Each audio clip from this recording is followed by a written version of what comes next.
and welcome to the Rappler Newsroom. I'm Maria Ressa. Today, we will take a look at year 3 of the Duterte administration.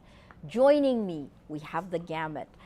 Right in front of me, Tertre, former Supreme Court spokesman, but also University of the Philippines professor, constitutional law.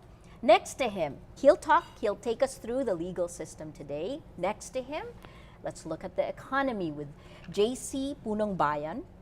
He's also with the University of the Philippines. And we'll take a look at the University of the Philippines, also from the University of the Philippines, Ella Atienza. She is a political science professor at the Political System Today. Right behind us, you will see the faces and the names, the bylines you've read in Rappler over the last few years. You'll hear from Pia Ranada. All things Duterte, she knows President Duterte. Lian Buan, she'll talk about the legal and the left opposition and labor. Just recently joined us, JC Gotinga. You're going to hear from him of security, the West Philippine Sea, Marawi, Sulu, and Camille Alemia. She is with the Senate and looking at the last elections. You'll also hear from Rambo Talabong. Will look at peace and order and the killings. So let's take a look. Duterte, in 5 minutes. Here you go. I, Rodrigo Roa Duterte, do solemnly swear do solemnly swear that I will preserve that I will preserve and defend its and Constitution, the Constitution, so help me God. so help me God. 3 years have passed since President Rodrigo Duterte took his oath in Malacanang. What a ride it's been. Halfway through his term, Duterte's governance style becomes clearer. Oy, kayong mga tambay dyan, pag dumaan niya ang obispo niya, hold up pa yan, maraming pera yung putang ina niya. Patayin mo! Unconventional, with a flair for drama and unrelenting approach to dissent, Duterte is making his mark on Philippine society and democracy. Let's count the ways.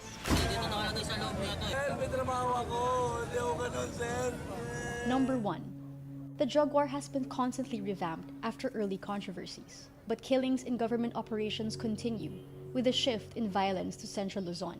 High-profile cases, like the murder of teenager Kian de los Santos, are resolved, but thousands more hit a dead end.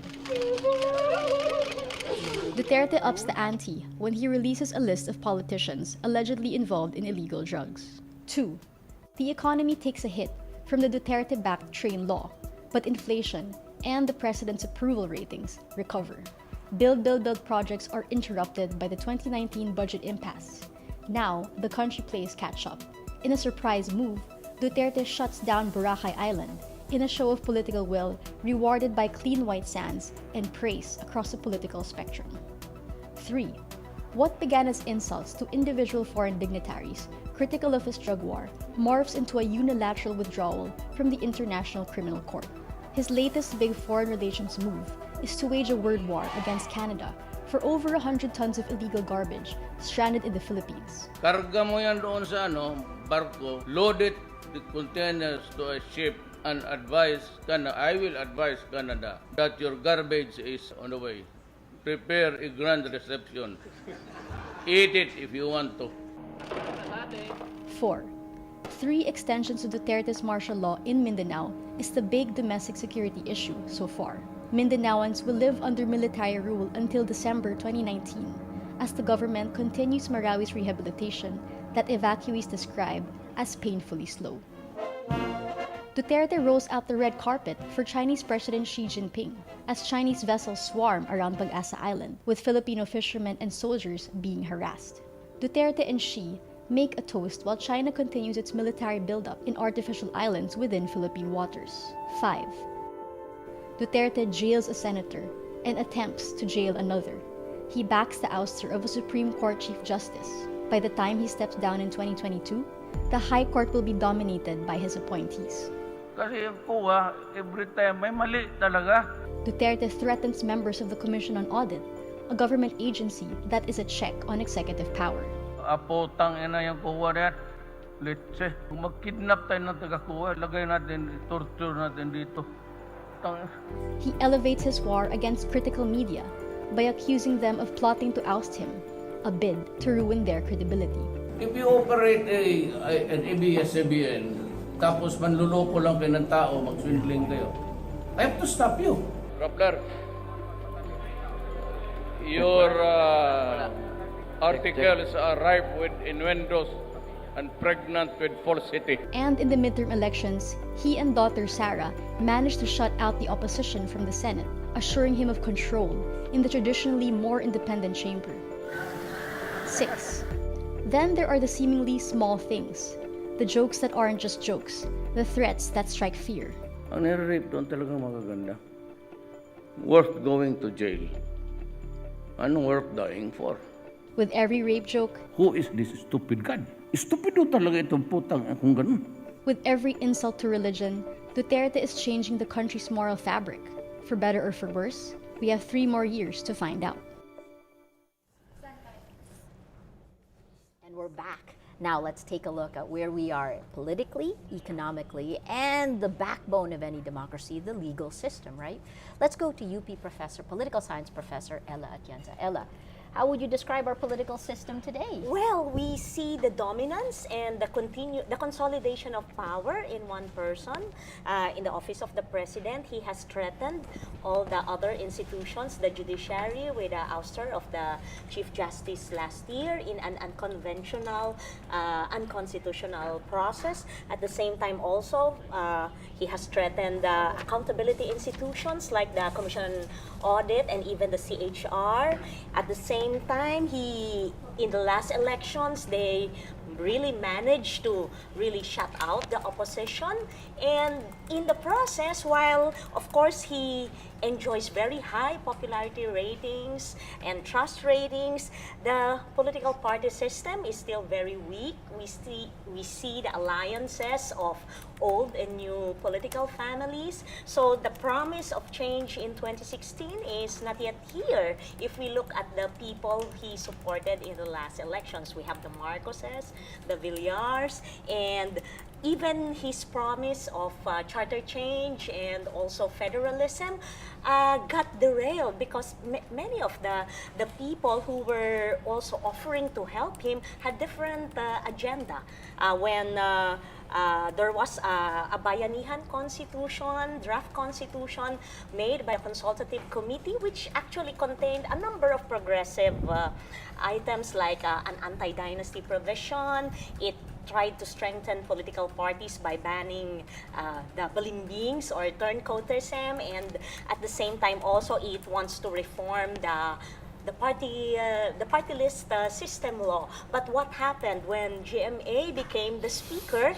They did push and they managed to have a new draft constitution pass until third reading, but they remove all the progressive provisions.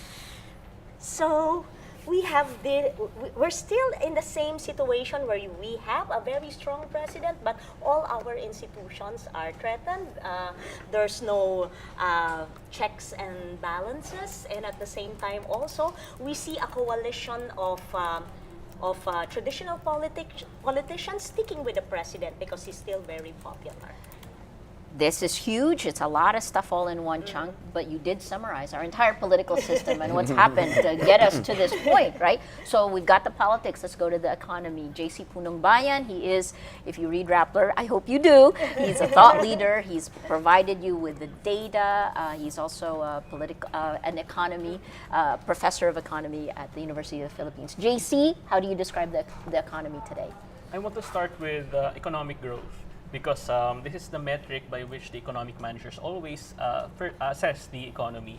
Now, there are two things to be said about economic growth. Number one, it's actually been weakening in the past 3 years. So from a high of around 7% when President Duterte came into office, we're down to 5.6% in the first quarter of this year. Now, that's significant.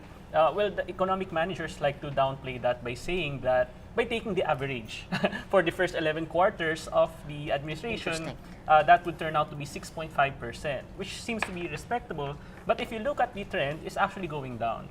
Now, part of the reason is that Congress failed to pass the 2019 budget on time, resulting in the fact that the executive had to deal with a reenacted budget for the first third of this year. Yes. And that's a big no-no, especially if you want to bring in a golden age of infrastructure. Right. With build, build, build. That's what they promised 2 years ago. But significantly, only 2 of the 75 flagship projects have been completed as of April 30 this year.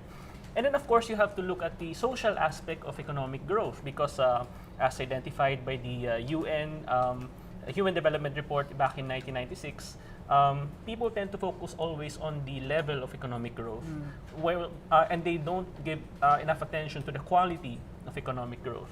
And if you look at the quality of growth in the past few years, you can say that it's been jobless. For 2016 up to 2018, only 81,000 additional new jobs per year. That's quite paltry. At the same time, it's ruthless in the sense that some of the policies of the administration have been anti-poor. For example, the train law that resulted in an elevation of the inflation rate last year, Yes. Which reduced the purchasing power of millions of Filipinos. And then, well, luckily, official poverty statistics point to the fact that actually poverty has gone down from 2015 up to 2018. But that doesn't mean that some policies have been anti-poor. Okay, so look deeper into the numbers and see what's really happening and where we're headed. Economy. Let's go to the backbone of any democracy, our justice system. Tertre. Tell us, what's the state of our justice system today? Well, I think it would be oversimplification to say it's broken. I think I would just simply point to several cases decided by the Supreme Court that would show perhaps just how weak the checking function has been now. Marcos burial, martial law, extended 3 times, and then of course the Coaranto case against the Chief Justice. The last case was, I think, a self-inflicted wound that could have been prevented, but well, they did it. So I think the very dangerous trend here is that the rule of law is now being eroded, to the point where the people don't really take the court seriously. And that's dangerous, because when people don't take the court seriously, when the court loses credibility, then people tend to look elsewhere for redress. And so people tend to normalize things like EJ case, right? Because, well, it's quick, it's final, it's an impact statement. So they tend to normalize those things. They tend to think of the death penalty, for example, as a normal measure when it's supposed to be the last resort. And so I think that's a dangerous trend because of a weakened judiciary. So I think and I've said this many times after the Coaranto decision, what the court really has to do, what the judiciary really has to do, led by the Supreme Court, is to gain back that particular power that of moral ascendancy, meaning being able to say this is wrong, and we will say it is wrong. Unfortunately, we haven't gotten there yet. The martial law decisions, I think, were pretty disappointing because in those 3 decisions, basically the court adopted a standard of undue deference to the president. Basically, what they were saying, the president knows best. And so when the president knows best, then we will just follow whatever he does. When in fact the Constitution says that you need to look into the factual basis of the president's decision. So those things perhaps could have been avoided had the court taken a stronger stand, maybe flexed its checking power more against those instances. But as it is, it's very difficult for people to feel confident about the judicial system and even the legal system. When you have lawyers threatened, and here, full disclosure, of course, the news has been that there have been charges that have been recommended against us. Some lawyers have been killed just simply for taking a position against the government. So when you have that, then you also, like journalists, feel a chill, right, for lawyers. So I've spoken to lawyers who have refused to take on cases that might prove dangerous to them. And so when you again have lawyers refusing to take cases because it might prove dangerous or fatal to them, then rule of law erodes, right? And when rule of law erodes, then obviously the alternative really is something else. You know, people go for the shortcuts. People go for those things, and that's why we have EJKs. That's why we have people, you know, not having confidence in the judicial system or the legal system for that matter.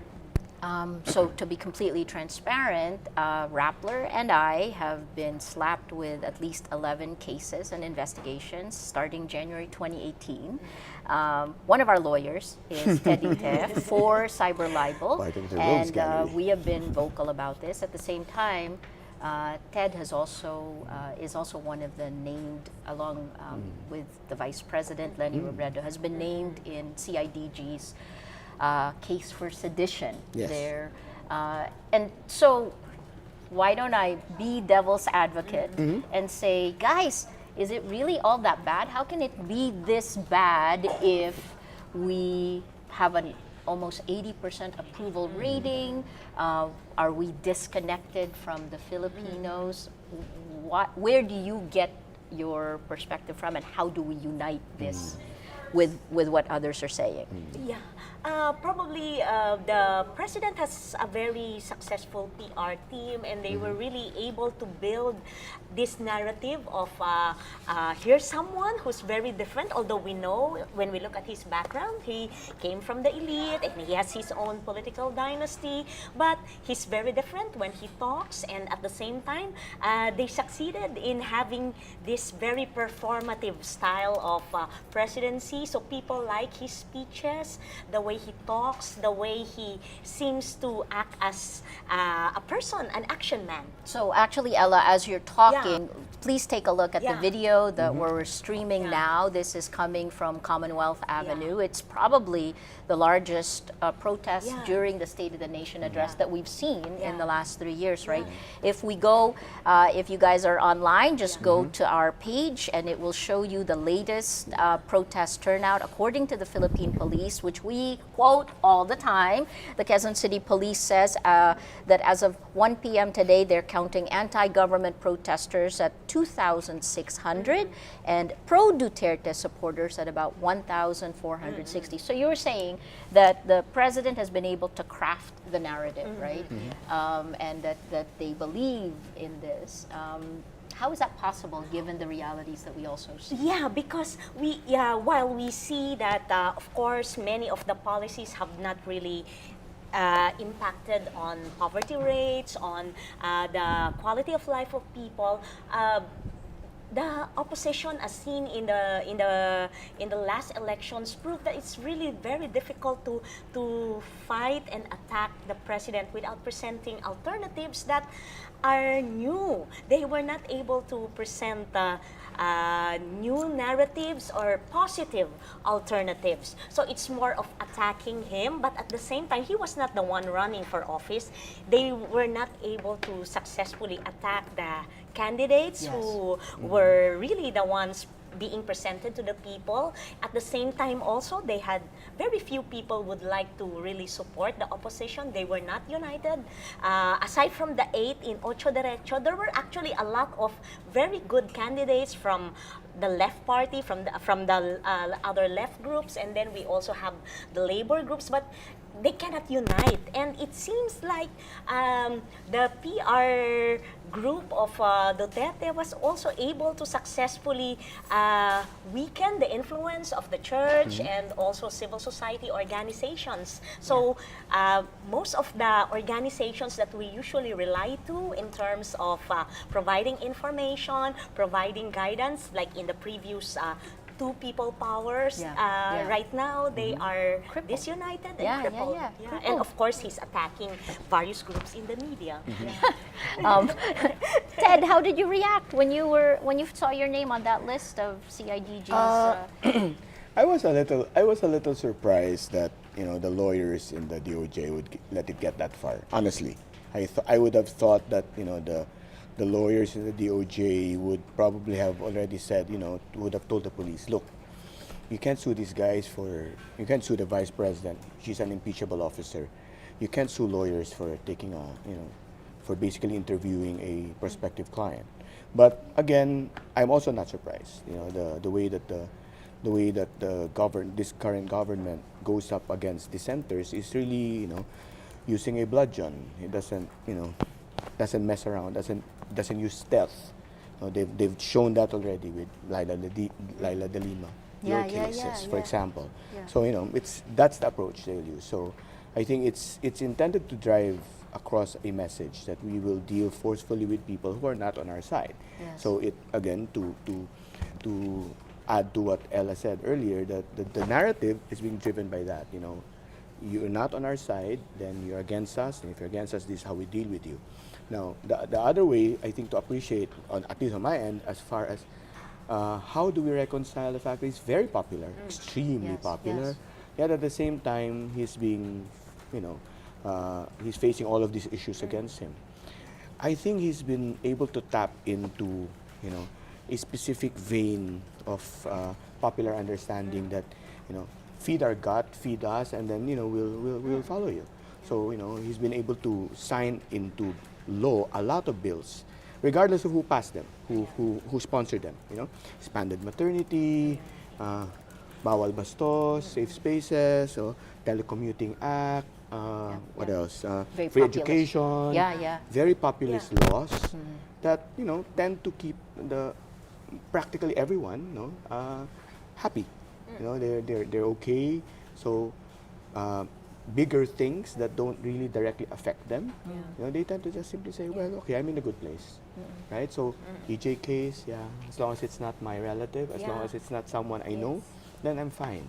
So I think that might account for his huge popularity on one end, and then the perceived complicity in all of these other issues. So I think that's where the disconnect comes in. Interesting. JC, I'm curious, there are so many things that in the past would have had an immediate impact on the economy, but after the opposition lost, the first time since 1938, 39, right? That no opposition member got a seat at the Senate. After that, even the business analysts in the Philippines were saying that this is not a result of the elections, because the stock market dipped. Everyone was saying, no, this is the trade war in the U.S. When anyone who follows, what the markets do know that local drives that one, and that was the impact of our politics, right? That was the way the market reacted to it. But people here our analysts in the Philippines didn't say it that way, didn't call a spade a spade. I mean, do you see this happening, and then how do you put together the events with the performance of the economy? Well, I remember very clearly last year, the opposition was actually looking for economic narratives around which they can rally. And the main issue that they targeted was the inflation issue last year, where the inflation rate more than tripled since President Duterte came into office. And this can be directly attributed to some policies of the government. For example, you have the gross mismanagement of the National Food Authority and the infighting that resulted in severe delays in the importation of rice. Right. And at the same time, you have the train law, as I said, which even government economists admit contributed to the inflation rate, although they constantly try to downplay it, the role of the train law. Now, well, the recent Pulse Asia survey is actually quite telling, because they asked the people what issues do they want President Duterte to cover in the SONA today. Yes. And overwhelmingly, the top issues that they chose would be economic issues still. So, for example, raising wages, lowering the cost of living, and creating jobs. Now, if you just look at the economic situation, there's actually a lot of room to be disappointed. Because, as I said, although there's been economic growth, it's been jobless, and then the purchasing power of our people has diminished greatly, especially last year. It's actually funny because the inflation rate actually went down to 2.7% in June, a tremendous decline actually. And the government economic managers always hammer that point. And they even said that President Duterte deserves to be praised for that kind of lowering inflation rate. When in fact, if you look at the data, it can be attributed to a technicality in the data because we were coming from the inflation rate shot up last year because we were coming from a very low base. Before President Duterte came into office, the inflation rate was actually quite low. Yes. And then there was a tremendous increase resulting in inflation. Now it's stabilized, but it's actually at the high levels already. Yes. So that accounts for the lowering of the inflation rate. And at the same time, the government got lucky because of the harvest season last year, which automatically reduced the prices. So there. So when it comes to the popularity of President Duterte, there's a reason to be discontented with the economic policies.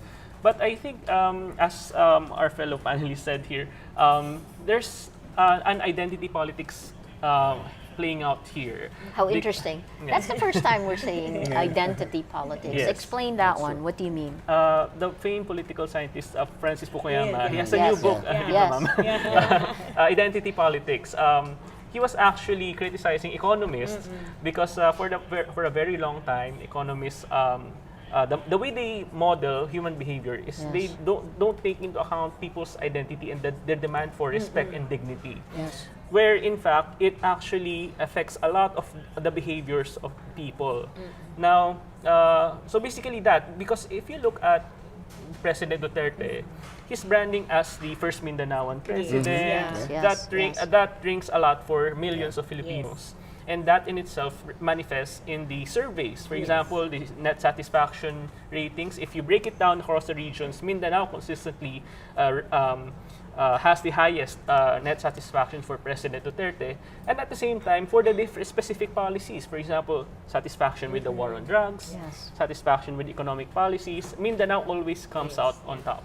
So, there's an identity politics that we should be paying more attention to. Fantastic. Okay, we're going to come back to here. Meantime, we're going to show you what Mara Cepeda saw at Congress just a little while ago. Here you go.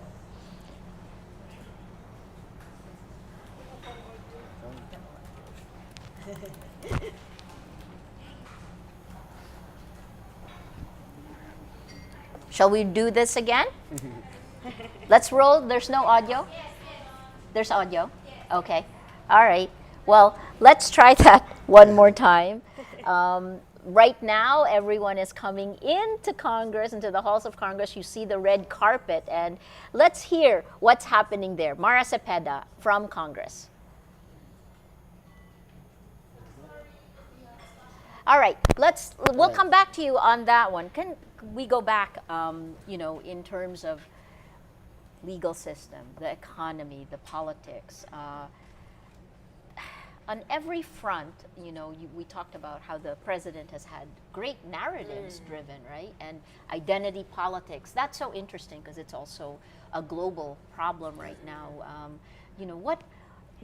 In terms of the Philippines, we've never had something like identity politics, or do you see this as a conclusion of where we've come from before? Well, some of my colleagues in political science mentioned that for the past 30 years since 1986, we have tried this so-called liberal democratic framework, and in a sense, people got tired of the promises of the 1987 Constitution, and reforms were not delivered. The so-called Tuwid na Daan was not able to deliver clean government and good governance. We removed two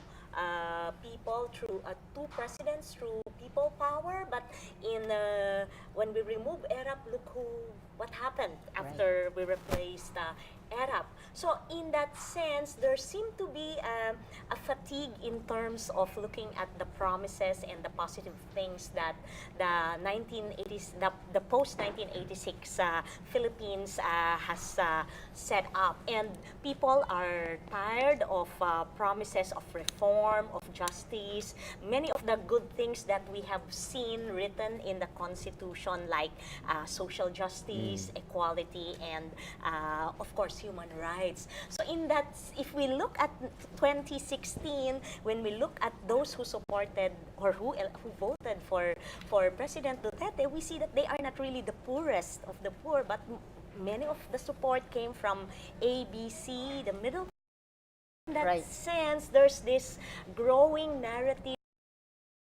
Secure, people distrust their politicians, and here is somebody who seemed to be very different, who seemed to attack the elite. They attack, his group attacks Imperial Manila, and that's why, of course, coming from Mindanao, he has this huge support from Mindanao, and at the same time, it seems that he's tapping into what some scholars have noted, that in the recent World Value Surveys, while Filipinos often say that they support democratic institutions, they do like some authoritarian traits of certain leaders. People who will deliver. People who will deliver on their promises. Even if they haven't delivered. Yes, yeah. Yeah, even if they have not really delivered, but the performance is they look very action-oriented. They respond to the issues immediately. They remove so-called corrupt heads. Even if a few months later we see them recycled in other positions.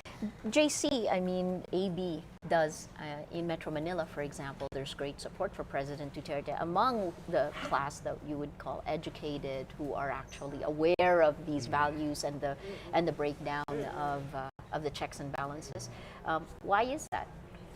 Well, this is something that I've been thinking of recently, that many of the political reform, for example, if you think of EDSA 2, EDSA 1, it was mainly led by the middle class, I would think.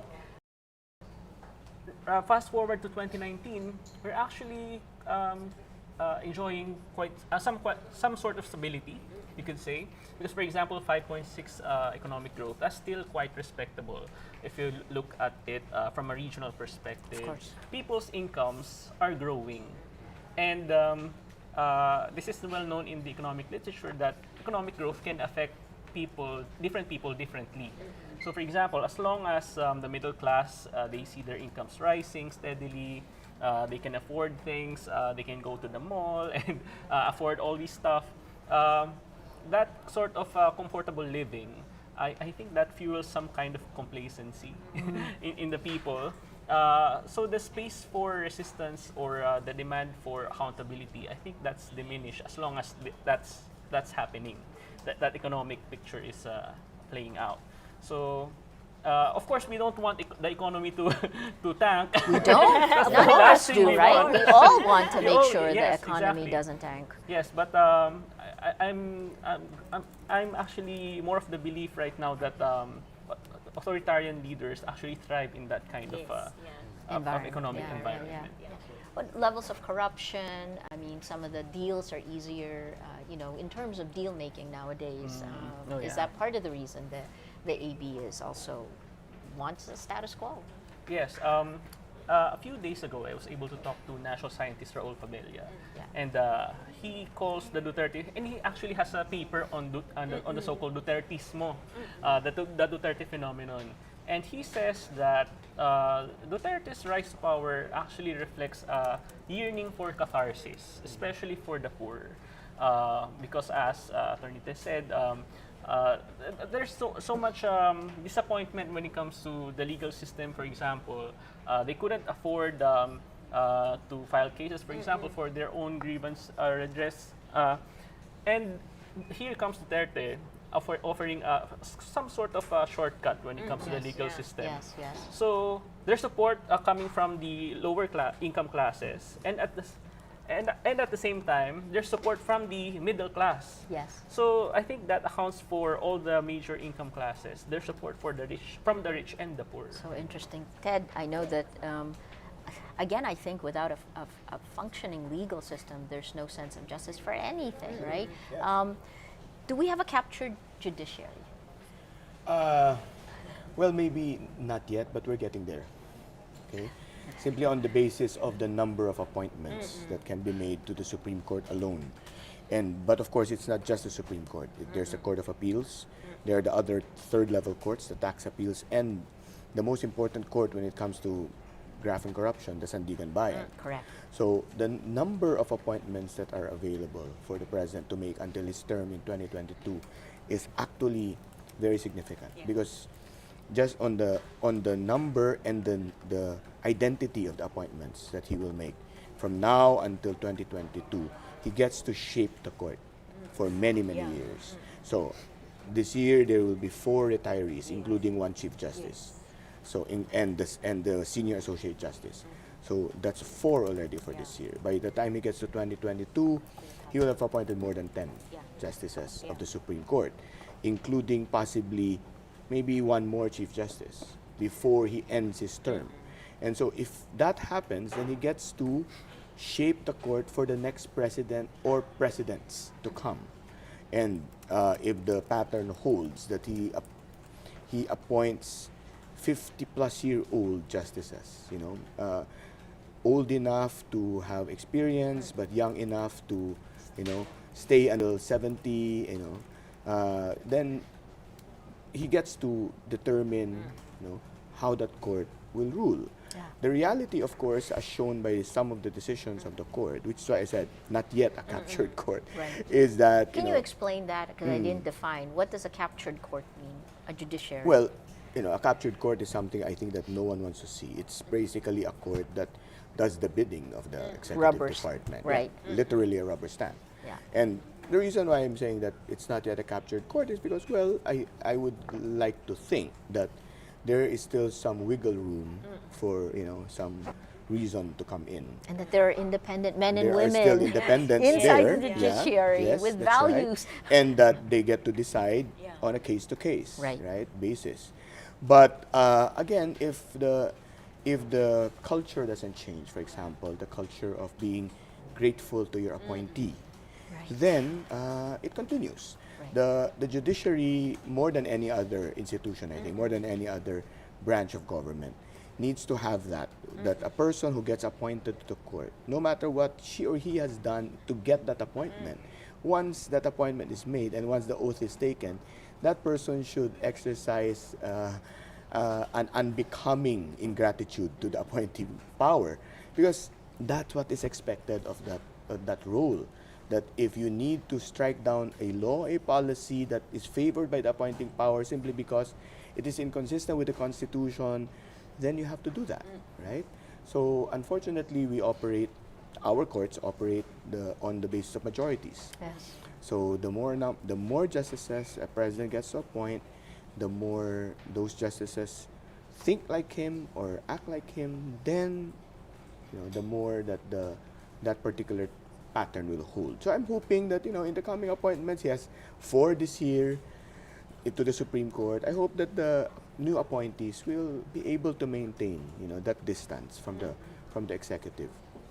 I mean, I would even ask culturally whether that's even possible, right? Whether, Well, given our culture, we yeah. have a high power distance index. Yes. In the well, past. That's true. But in the past, it has been shown to be possible. Yeah. But I think it would depend on the specific person. Yes, the people appointed. The people appointed, because some justices have really shown that they can rule against the person who appointed them, and even though the appointed power has been disappointed, but they've taken that particular role seriously. But I think it's also a case wherein some justices would weigh the scales and say, okay, I think I'm tilting too far away from this particular person, so let's see. So Okay. it becomes a case-to-case basis. And that makes it difficult because Right. it makes it unpredictable. It doesn't stabilize judicial thought. As much as possible, we'd like to be able to say, if this is how the court ruled in the past, I should be able to predict how the court will rule on this issue in the future, right? Yes. But there have been some exceptions that have been made Yes. in terms of how they interpret the Constitution. Right. And that becomes dangerous to us. So many of these, and we'll come back to that. Meantime, let's try to see if we can take a look at what happened this morning. Mara Cepeda is at Congress. She'll tell us more about the vote for the new Speaker of the House, Alan Peter Cayetano. Let's listen in. Taguig City Pateros Representative Alan Peter Cayetano is the new Speaker of the House of Representatives. He gets a total of 266 votes against the 28 votes of his lone opponent, Manila 6th District Representative Bienvenido Abante Jr., who is now expected to vie for the minority leadership. Cayetano is set to serve as Speaker for 15 months, while Marinduque Representative Lord Alan Velasco will serve the remaining 21 months. This was part of the term-sharing agreement they were able to forge together with President Rodrigo Duterte. Up until this morning, it was unclear if Cayetano will secure the speakership. Two presidential children, Davao City Mayor Sara Duterte and Davao City 1st District Representative Paulo Duterte, backed Davao City 3rd District Representative Isidro Ungab for Speaker. But this morning, Paulo Duterte says his sister told him they will respect the decision of their father when it comes to the speakership. Ano pong sabi ng sister niyo po sa inyo? To respect the decision of the President. To respect the decision of the President. Okay. Paulo Duterte even nominated Cayetano for Speaker, marking the end of coup talks that the presidential son himself floated 2 weeks ago. As agreed upon with Duterte, Leyte 1st District Representative Martin Romualdez is the new House Majority Leader. For now, Cayetano has the numbers, but it remains to be seen if he will enjoy majority support in the next 15 months as Speaker. Mara Cepeda, Rappler, Quezon City. Taguig City, President Duterte actually said that it should be Alan before Congress even took a vote, right? I mean, how independent is independent? Isn't independent? How independent are the checks and balances? How healthy are we? I know you talked about this a little bit. If we look at, of course, the House of Representatives traditionally, because of the weak party system, people in the House really gravitate to the president because of the funds, and of course, as long as the president is very popular, it's very useful to be with the president. But what's also dangerous here is that you have different personalities who really want to be in control of the speakership. They're also interested in who controls the chairmanship. So we can expect a lot of also infighting.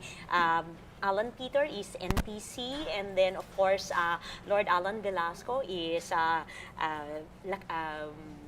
PDP Laban. So we also see that tug of war here, and we see a number of a grouping of party list groups who supported this term sharing agreement. But it also does not it does not assure the president that his agenda will be pushed because of the possible infighting. And we also see here, what's so strange is that you have the children of the president, a city mayor and a first-time congressman trying to test how far they can influence the power politics in the House. So it's also rather unstable. While he has the supermajority, it will also depend on whether he can maintain that popularity, and at the same time, the individual calculations of members of the House as they prepare for their interests in 2022. So I'm curious, both Ted and JC, I mean, we talked about fear, right? We talked about independence. In terms of the judiciary, there's a carrot and a stick for going with the president. And the same for business. Carrot, actually there's a carrot. They're taking away some of those carrots. You know,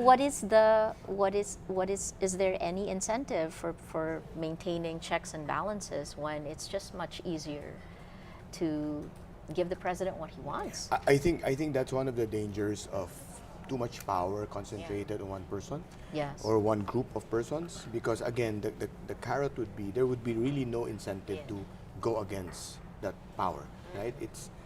It's easier to just take the shortest route and say, okay, yes, we'll just give you what you want, and hope that in 3 years, in 4 years, we can reverse what's happening.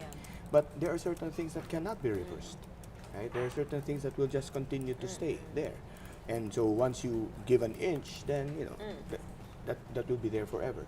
So for the judiciary, it's particularly important that I think at any point in time that they really maintain that critical distance, no? Chinese wall, if you would, right, between the executive, Let's the talk about Congress, China later. and the judiciary, right? Yes, So, yes. it's important to maintain that at any point in time, regardless of who the president is. But again, it's easier if it's one person or a small group of persons. It's just really easier to just say yes. You were inside the Supreme Court when quo warranto, an obscure point of law, was used to unseat Chief Justice of the Supreme Court. I mean, what lesson did you learn?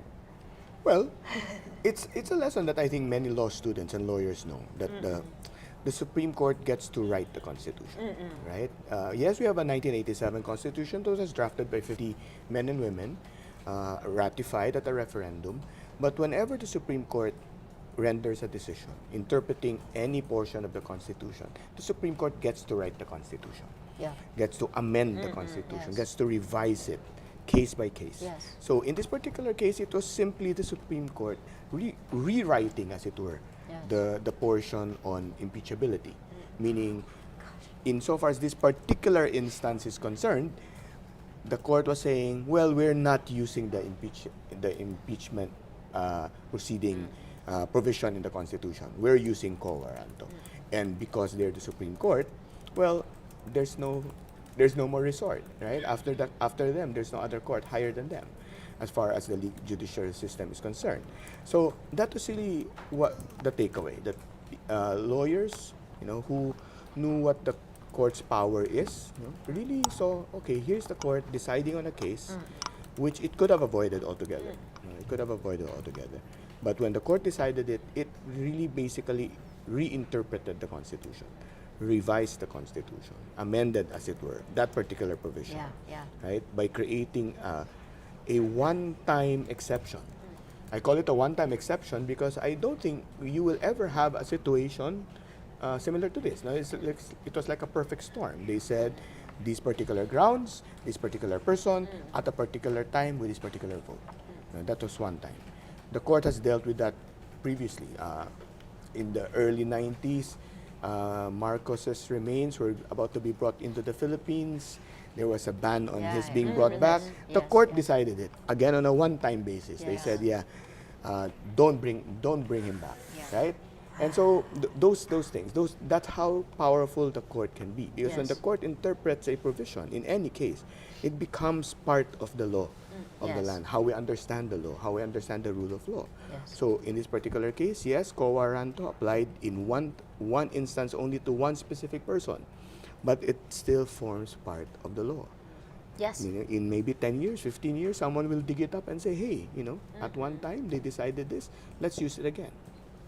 But again, we've seen this pattern repeatedly from Laila de Lima to Maria Lourdes Sereno to Rappler to well, let's move on. JC on the same thing, for business, for high-powered businessmen, when things aren't following rule of law or when things are derailed. I mean, there's a lot at stake for them. The carrot is very strong. They can get the deal, but if they blow the whistle on anything, they get nothing because it is a vindictive government. Is there anything that can be done on the economy to hold government to account, more transparency, the things that you talked about?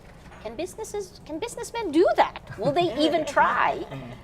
There's certainly a deep connection between the rule of law and the business environment. Because right now, for example, one of the major issues right now would be the Trabajo Bill, which is the sequel to the Train Law. Now, simply put, the Trabajo Bill has cast a pall of uncertainty over the business environment because, well, as you know, the Trabajo Bill aims to, number one, reduce the corporate income tax rate from 30% to 20% in a staggered manner. Now, that's meant to make it more attractive for investors to come into the country. But at the same time, the Trabajo Bill also aims to rationalize fiscal incentives. In other words, make it harder for some investors to get some incentives from the government itself. Now, this is already turning off some prospective investors, and reportedly, many firms are actually holding back their expansion in the Philippines because they don't know what kind of tax system will prevail once they come in. So in the meantime that they're holding off such investments, they're actually flocking to other countries which seem to be more attractive. And the darling right now of the ASEAN region will be Vietnam.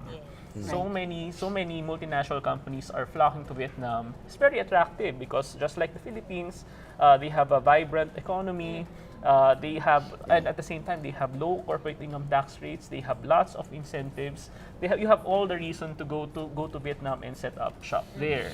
Now, so this is, I think, a missed opportunity, especially with the U.S.-China trade war going on. Yes, yes. An ADB study actually estimated that the Philippines may stand to gain somehow from the trade war correct. if we can somehow get some of those investments to come here into the country. But with the state of our competitiveness, it's actually quite bleak. The prospect of doing that would be quite bleak.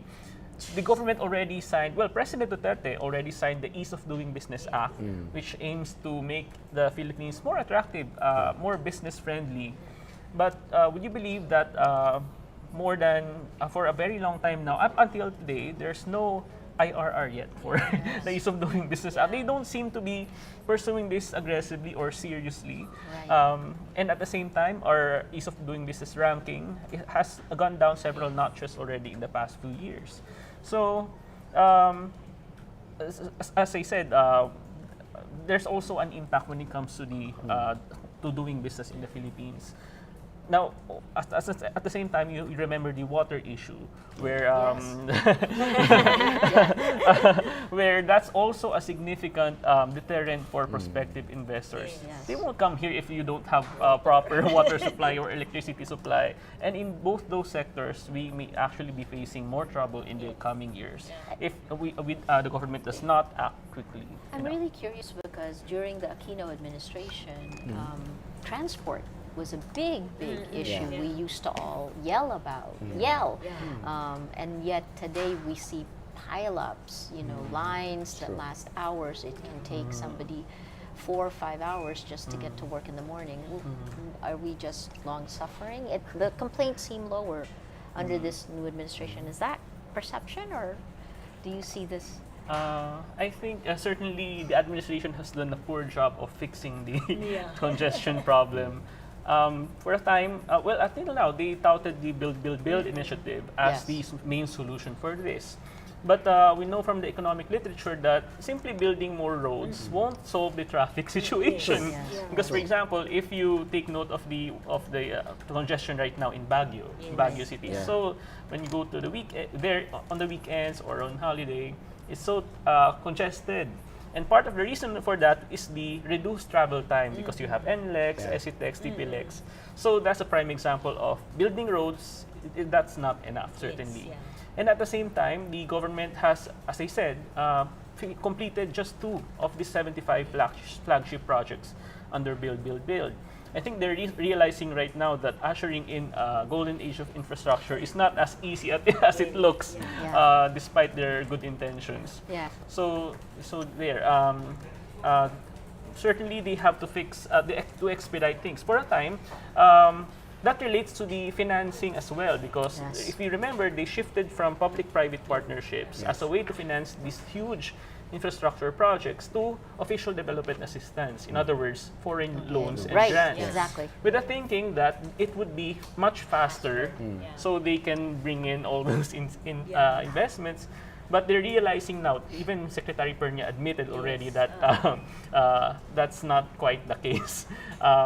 And if you look at the data, the updated list of the Build projects, about 75% of which will be funded through ODA, which is certainly much larger than what they projected back in 2017. Right. And then at the same time, if you drill down on the loan-funded projects, about almost half of them will be funded by China. So that's a whole other issue altogether, because as Justice Carpio already pointed out, Chinese loans tend to have onerous provisions, effectively collateralizing strategic assets and natural resources, not just in the Philippines, but in many other developing countries as well. We're going to go back to that because China is a very huge both political and economic issue. But you have to listen to our own in-house resident expert on the man at the center of everything, President Duterte. We're going to turn the mic over to Pia Renada, who in February of 2018, not only did she follow President Duterte through the campaign and into Malacanang, but he also personally said she could not continue covering from Malacanang. So, Pia, what has it been like? How has President Duterte changed? I would say that as a man, he hasn't changed. Like, he has his same behavior, his same habits. But I would say that through the years, he has found more confidence and more flexibility in using his office to express himself and to basically do what he wants. So if we saw in his first year, he was only, criticizing and threatening his critics. But as the years progressed, we saw that he was now withdrawing the Philippines from the ICC. He was now jailing a senator, and then he attempted for a second time to jail a senator, and he's back the ouster of a Supreme Court justice. So it seems that every year he is finding more confidence and more powers to express his personality, to threaten his critics, to basically push forward his agenda. So we don't know what the next few years will bring, if he'll find suddenly that he can do this and then he'll use those powers to get his way. Of course, this kind of behavior has won him support also because it shows that he's decisive, that he will go to whatever extent to deliver his promises. But of course, to critics, it's worrying because it also means that he will not stop at anything to get his way, and that could erode values that we have long cherished, like democracy and freedom of speech. What's important to President Duterte? I think what's important for him is that he sticks to his guns, that he is seen to appear or is perceived to be a strong person, a strong, no holds barred, that he won't compromise his values or his personality for other people. And I think that he's so far succeeded in expressing that and getting that across to people. What about his health? His health, of course, we have lots of stories and updates about the rumors that he's been to the hospital. Some of them have been confirmed, and in fact, this time last year, right? During the State of the Nation address, he went for a checkup, and a few months after that, he had to get a test for cancer. Yes. So, which he claims came back negative. So, but what we've seen as I've been monitoring his schedule, it looks like more and more we have been seeing him less in public engagements. So, it's also partly because in Malacanang, the media aren't now always updated about his events. Like suddenly we'll find out, oh, he went here. So now media is kept in the dark more often about his activities. And so you have to wonder what changed, because are they hiding something? Do they not want us to see him as often? And of course, just last week we heard the presidential spokesman Panelo admit that cabinet members think Duterte is worn out, and have even suggested he take a 2-week vacation. So that must be coming from somewhere. Your personal challenge in covering a president who banned you and us from being around him, not just in the palace but everywhere else. What's been the personal challenge, and why do you keep going?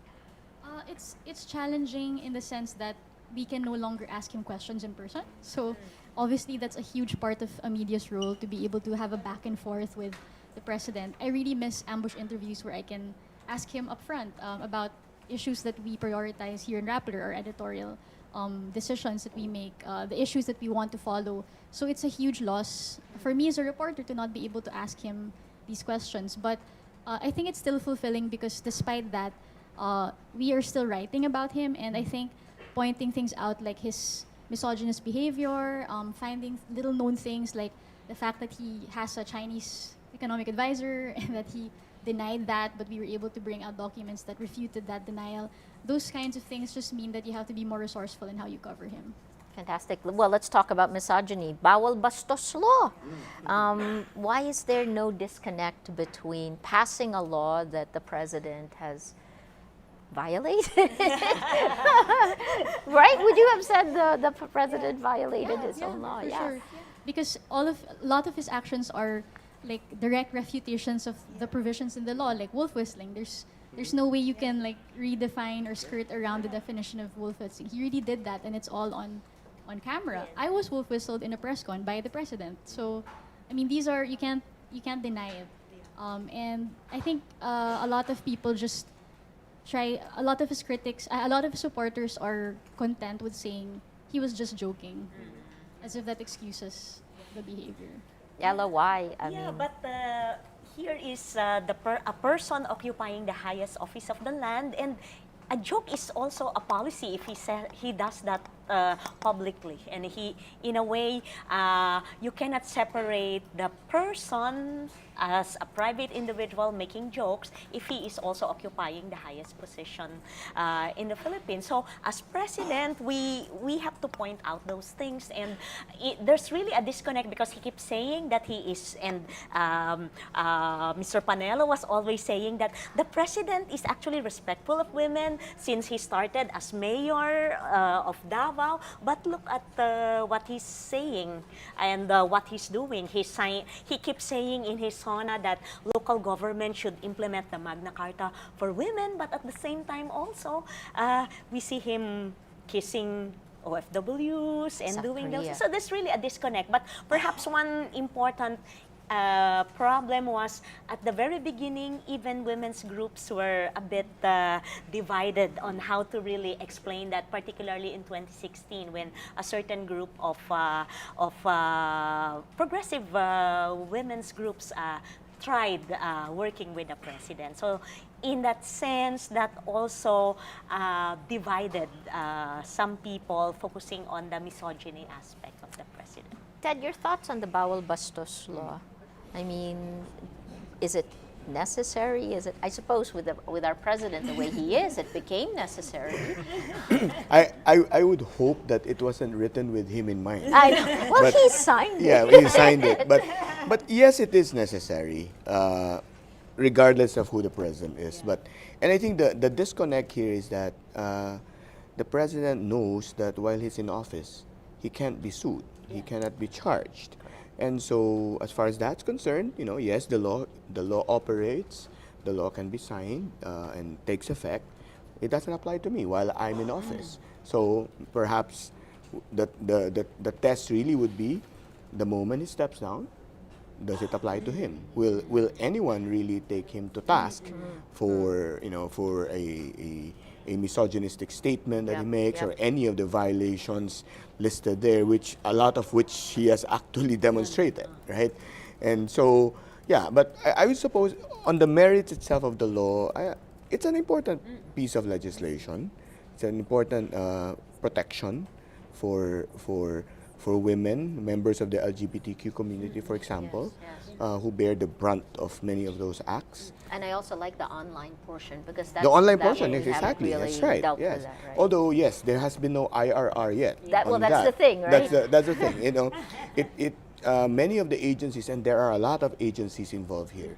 Many of the agencies will hesitate to act because there's no IRR. Right. And there might also be the problem of overlapping or confusing definitions depending on who writes the IRR. So the only way I think to do this would be really to get all those agencies involved, bring them under one umbrella, and talk about how to implement the IRR. Because many of the acts of the defined as violations there would, for example, involve speech. Yeah.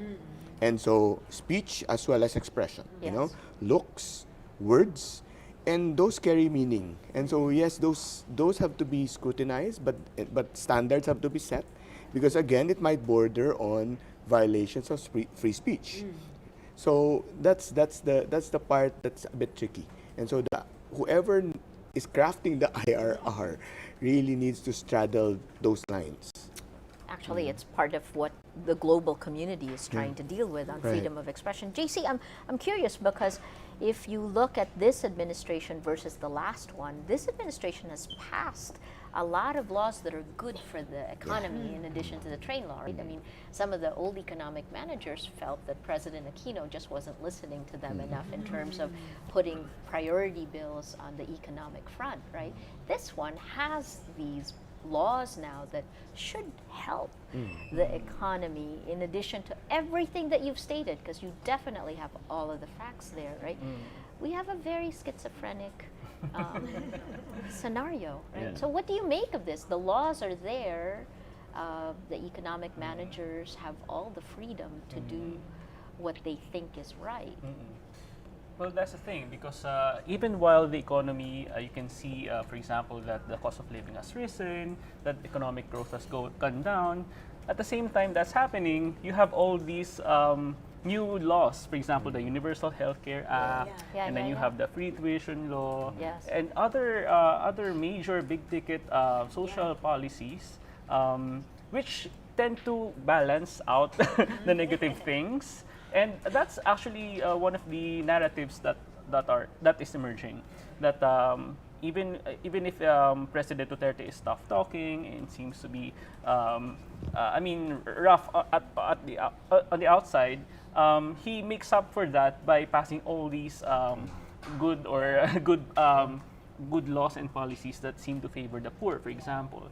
But Well, I would call some of those more populist, but even things Exactly. that are helpful to the economic managers, things that the new central bank governor can now implement, right? I mean, those Yeah. things. Sorry, continue. I'm curious. Yeah, At the well- same time, you said. Well, at the same time, I think we have to talk about the fiscal implications as well. Because, for example, the Universal Healthcare Act is such a big, big policy. At the same time, you have the free tuition law, which costs about 50 billion each year. It's a recurring cost, and many other big social policies, which comes on top of the Build initiative, which is estimated to cost around 8.4 trillion. Originally, they estimated that, but not right now. I think it's just over 2 trillion pesos. But even so, you can already see from the data that the national coffers are experiencing some strain already, because you can see the budget deficit as a share of the nation's income is already increasing steadily. And in fact, the economic managers have already been forced to raise the deficit ceiling from 3%. The current Bangko Sentral Governor, Ben Jokno, promised us before that the budget deficit will not exceed 3% of GDP all throughout the Duterte's term. But now, very recently, they were forced to increase or raise the budget deficit ceiling. And we can expect that the budget deficit will continue rising in the next 3 years of the Duterte administration, because, for example, many of the projects of Build have yet to be financed, and we can expect the government to sign more loan agreements, and that will only add to the debt stocks of the national government. So I'm curious, from what you observed from the inside, this man's our most powerful leader. What is his management style, and how does that impact the political system? A lot of it is performative, so he will give his most pervasive or shocking policy statements in public without telling the cabinet members. So, So a lot nothing of is in times- place. Okay. Yeah. So what happens is the cabinet members, when they hear the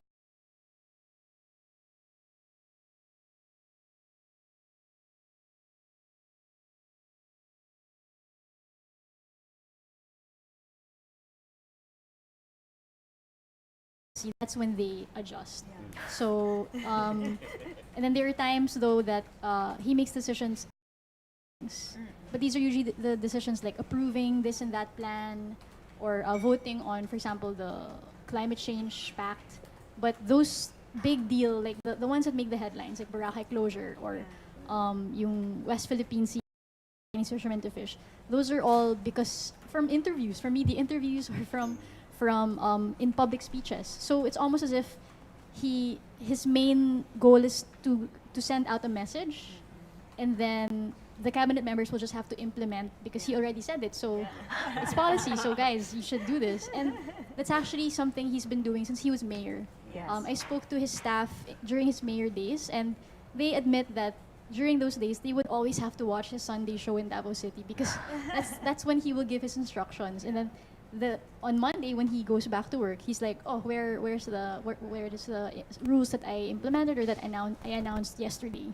So it's like, Ella, what does this mean for our political Yeah, system? Because every time a president talks, his or her words become policy.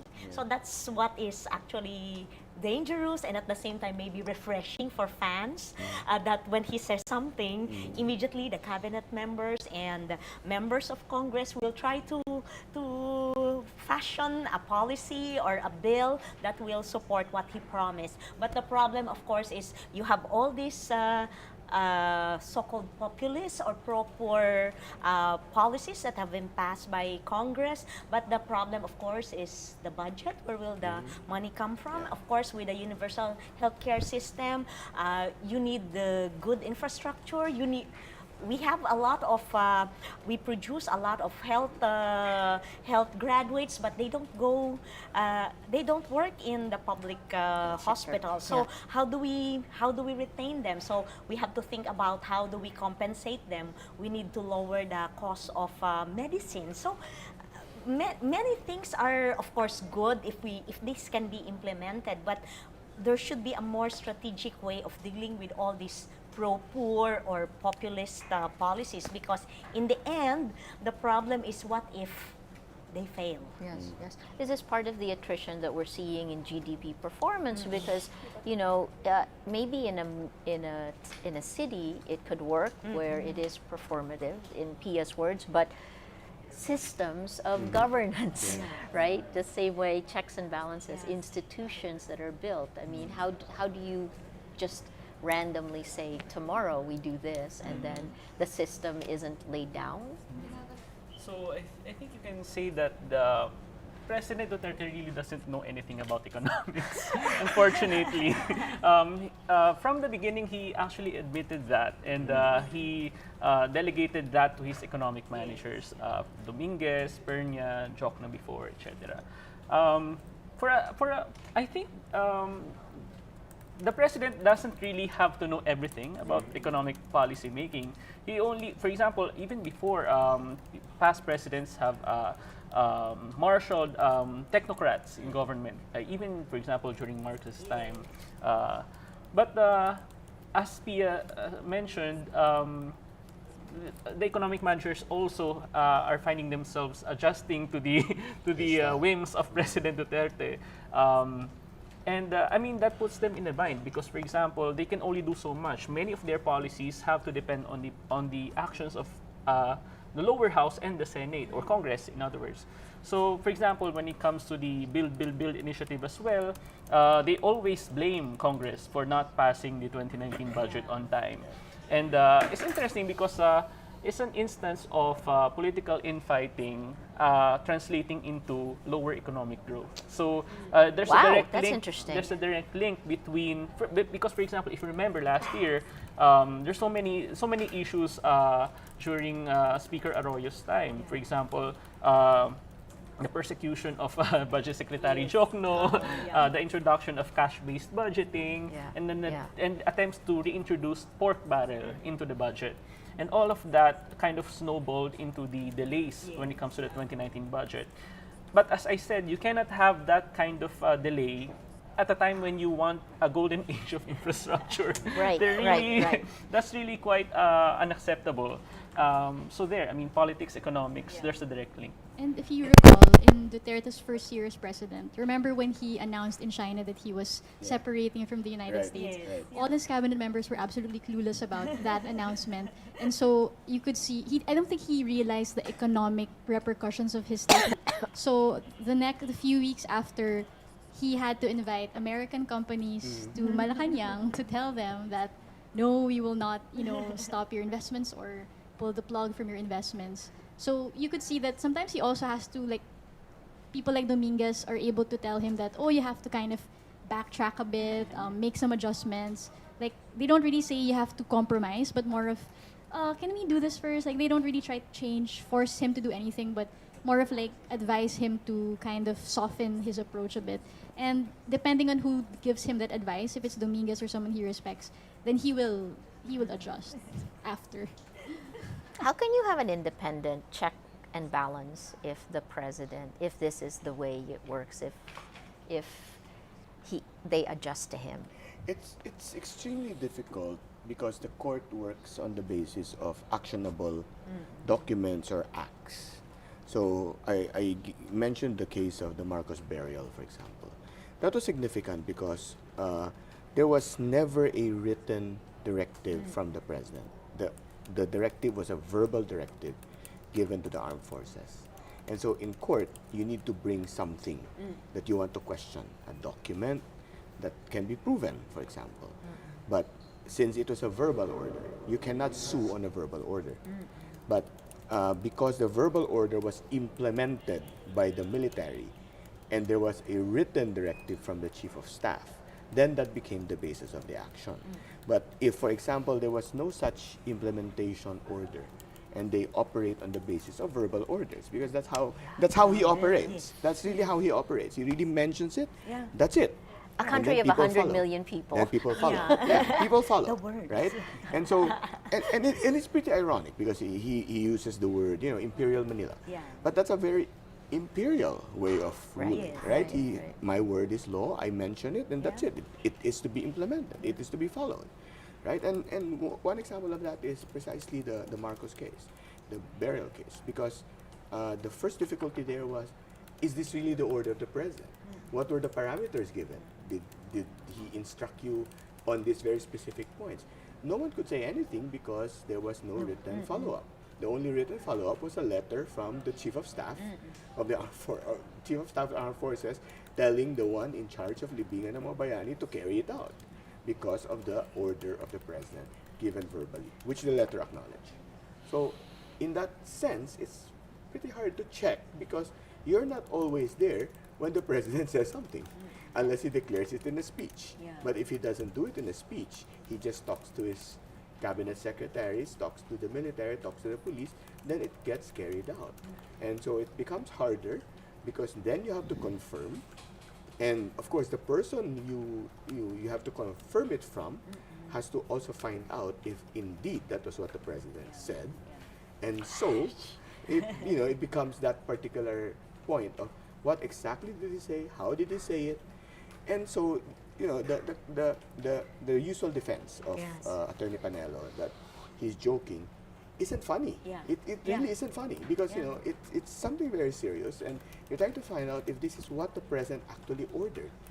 And so when they dismiss it by saying no, he was joking, right? Exactly. It becomes very difficult to take action. It becomes very difficult to check the policy because you don't know what the policy exactly is. Same with our coverage ban. Please. Exactly. Explain. Exactly. Still now, there's no document. And you just know it from his words, his speeches that they're banned, but you don't know from where, how long, who does it cover exactly, because it keeps expanding. That's the danger because since there is nothing written, an implementation order might interpret it differently. They might expand it beyond the normal parameter, meaning he might have just be thinking of this very narrow, very very simple thing, and then it gets implemented, then it expands, and there's really no way to check it. How can you run an entire government like this? I don't know. It's pretty difficult to do that. And also, we don't hear very much from the people around the president, right? What we hear more about are the power struggles, the struggles for power. Why are professional men and women not complaining about the lack of systems? Well, Probably. Again, Mike, please. It's fear because, of course, if you have a president who will threaten his critics and who will hurl, threats of torture to COA auditors for doing their job, then the rank and file will question whether it's worth it to make some noise. And so those who do, they get axed. Like the former drug board, dangerous drugs Yes, board yes, yes, chief dangerous who drug gave a board. different number Yes, yes. was fired. So things like that. I'm sure that's always on their minds. Yes. If you're a civil service employee, you know, you're a career civil service, you don't want to throw it away and just on that, because it can really happen. And so your tendency would be just to let's just wait it out. You know? It's gonna end. This too will pass. Right? This too will pass. Wow, this is a great way. That probably becomes the attitude, right? I've Bahala invested na, how many no? years? That's ano. I've invested how many years? I'm a career civil service employee. Why should I stick my neck out to complain about that when I've seen what has happened to people who have stuck their neck out? So I agree. Yeah, it's fear. It's really fear, not directly maybe of the president, but fear of the consequences of standing up. And the idea of it. So just to let you know, the President Duterte will be entering Congress in a few minutes, as of last count, in about 2 minutes time. So we'll be bringing you live videos from there. But in the meantime, we have such an interesting group of people, I mean, it's just fascinating to me what we have created in the last 3 years. You've talked about how the institutions have become weaker. Actually, all three of you have in different ways. Is there any kind of check against President Duterte, or does he have full power to do whatever he wants? In the economic sphere, for example, as I mentioned, the train law contributed somewhat to inflation. And the opposition was actually banking on the train law as a way to, for example, to diminish the popularity of the administration ticket. But somehow that didn't work. The train law was a non-issue, inflation was a non-issue. Whereas, I mean, a significant impact on the actual lives of millions of People. Filipinos. Yes. And yet, it didn't turn up in the elections at all. And in fact, bokya nga si Ocho Diretso. Of course, So, I mean, it's somewhat scary that even gut issues are no longer translating, for example, to people's political decisions or the way they view the current leadership. How much of a role does Facebook play in all of this? It's useful, but in the last elections, we've proven that you have to go beyond social media. Some of the people in Ocho Diretso had very strong social media presence, but this was not enough for them to win. You really have to go out, have contacts with local government. Officials are very crucial in campaigning for the senators, and many of them were given orders not to campaign for the opposition. Some of them did quietly, but of course, it's very difficult to campaign openly for the opposition at the local level. So, in a sense, social media is useful for a certain group of people, but not for everyone. For a certain group, because our data does show that the center of the information ecosystem is held by pro-Duterte supporters, right? We called it patriotic trolling. How would you compare President Duterte with President Marcos, his idol? I think as far as President Marcos was concerned, he did exert effort to put a legal framework for his actions. Right? He was almost obsessed with that, meaning putting a legal framework. That's why, for example, you had the phenomenon of being granted legislative powers within the context of the Constitution, even when the Legislative Assembly was in place. But that in the Constitution, it had to become an amendment to the Constitution. He could not just simply order it, because he was that. He wanted the legitimacy that the legal cover allowed him. For President Duterte, it doesn't look as important for him, and he has declared that. We all know what he thinks now of the Constitution. I won't repeat it, but he has said it, right? So he's not too obsessed with putting a legal cover on his actions, and very often his actions are dictated. His policies are dictated by what he says, and they may not have legal cover. They may not have a direct legal basis. Sometimes we're not saying it's illegal per se. There's really no provision that allows for it, for example. And so, if for example, if that were Marcos, he would have put something in place, and that's why his lawmaking powers were so important to him. That's why you had PDs that would cover almost everything. Right. Right? You could chart, you could map it. Yes, Yeah, exactly, yeah, exactly. He had PDs covering almost everything because he was very obsessed with that, the legitimacy that gave him.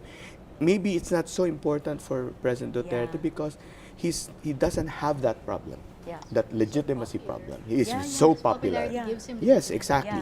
Yeah. That's the difference. So he doesn't care about the legal underpinnings, unlike Marcos. Would you say President Duterte is more powerful than former President Marcos? Maybe in terms of getting support of people, but perhaps the difference is that in the case of President Marcos, he has this grand vision of bagong lipunan, and he articulates it very clearly. The current president does not have any articulated grand vision, but he addresses things that are important for people: peace and order, jobs, although even if they are not actually delivered. At the same time, also in the case of President Marcos, he tried to establish a mass base, mass support through the Kabataang Barangay, and at the same time the KBL. But in this case, there have been no efforts to really establish. He tried during the first few years to establish. It's actually through CABSEC, Evasco, but that did not really push through. He tried to establish. There were plans before to put a mass base to equivalent to PDP Laban, but he failed to do that. So. Perhaps now it's useful that he has a lot of support, he has very high ratings, but we don't know if that building a mass base may be a problem in the future for the next 3 years. Very interesting. Pia, your last thoughts, because then I want to go to China next. We have a few minutes left before we begin. Your last thoughts on the stage set for this State of the Nation address. I think, well, a lot of people are waiting for what kind of speech it will be. So from what we've been able to gather, it's a 19-page speech that will last 42 minutes if he doesn't go off script. Of course, this is a very important SONA because it's the midterm SONA. Yeah. So it's when he can't blame anyone else for the standing of the Philippines today. It's because he's already had his first half come by and it's been him in charge. And it's also looking forward to his next 3 years and what his priorities will be, because he knows that he has a very limited time to do what he wants. So this SONA will kind of set the tone for what he wants done in the time he has left. So it will be very interesting to see how his priorities have changed.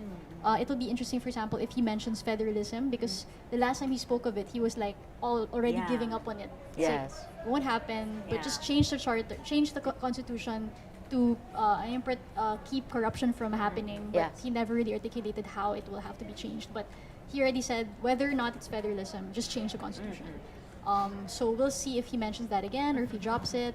Will he still push for death penalty and the mandatory ROTC, things like that? And of course, it comes on the heels of major diplomatic events like the Gemver boat sinking, right? And also the United Nations Human Rights Council resolution. So he has said he would lecture, educate Filipinos about the West Philippine Sea, and Andanar, PCOO Secretary Andanar has said he might also lecture about the United Nations. So we will see. That will happen. Very interesting. Well, we're going to say goodbye, and I'm going to ask for JC Gutinga to join us. Turn. Look at this. We switch.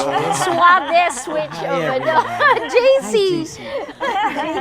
JC has been covering China, the South China Sea issue, Gemver. Pia just mentioned this. I mean, what's the status? That was a hot button issue and something that the president needed to handle. Yeah, so what we've seen so far is that the president heightened the war rhetoric. So while there is a consensus, excuse me, that we wanted to exact accountability from China, because at the very least, we can debate about whether it was an intentional ramming or not. But the fact was that the fishermen were left out there at sea. And what happened was President Duterte seemed to justify his decision not to pursue China on it by saying we cannot risk war. And on all fronts, all around him, experts are saying this doesn't amount to war. And interestingly enough, what's going on with Vietnam and China, between Vietnam and China, even Malaysia, I'm sure that you can resist China, not even a little, a lot. and it doesn't spark a war, especially when you've got a mutual defense treaty in your pocket, Yes. which the U.S. conveniently enough recently affirmed that Yes. extends to the South China Sea. So that is, and I was at a forum actually with Professor Ella the other day, and security experts during that forum said that we might not expect the president to say a lot about security during this SONA because it's not something he can be proud of. And it's, if he ever does, according to Professor Kraft, I remember, yes. he said that he tends to add a twist. He tends to, if ever he does mention the West Philippine Sea relations with China, he does it in such a way that avoids antagonizing China. Yeah. What do you make of this, given that this is a threat and also would have economic impact on us? Yeah. Certainly, we're seeing the increasing presence of China in our Yes. economy. And this plays into the overall geopolitical ambitions of China. Because if you remember, China is now embarking on the Belt and Road Initiative, a very huge infrastructure push, somewhat parallel to our own build, but on a much grander scale.